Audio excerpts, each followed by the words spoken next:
I'm feeling happy, so highly evolved. My time's a riddle that will never be solved.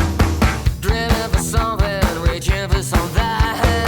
Just waiting for the sun to carry me in. If you feel. And they're called the Vines.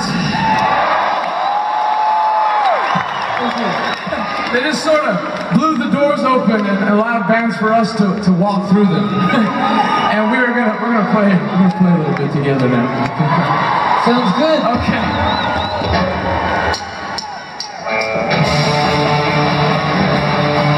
What happened there? Craig from the Vines showed up at one of your gigs and ended up doing "Come On Get."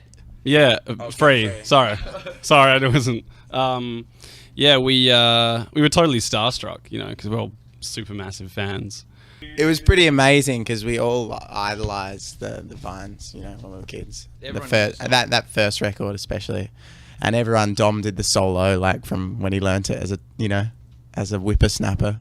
I really like the Vines actually though. And it's really cool. I'm big day out last year. The Vines played, and I got to hang out with Craig a little bit and some of those guys. And you know, Craig's awesome. He's a really nice guy. I got to meet his sister. Okay. The first kind of record I bought with any sort of like musical knowledge was Highly Evolved by the Vines. Okay. And that kind of changed my life really. In what way?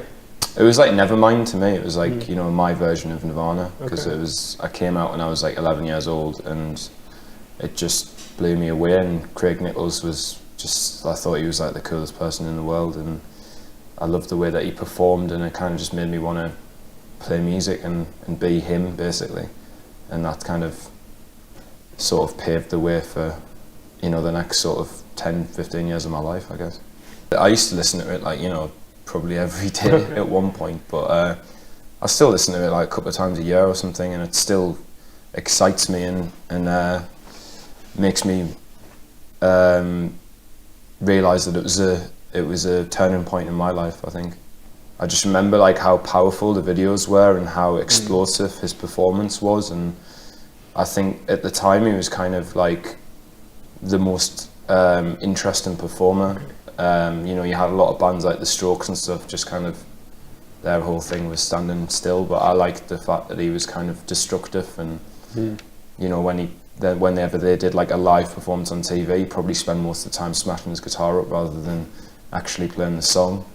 And I think to me that was just like, that was what rock and roll is about, you know. It's kind of that danger, that sort of unpredictability.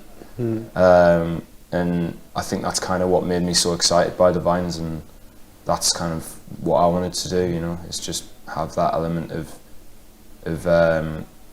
fearlessness. Sure.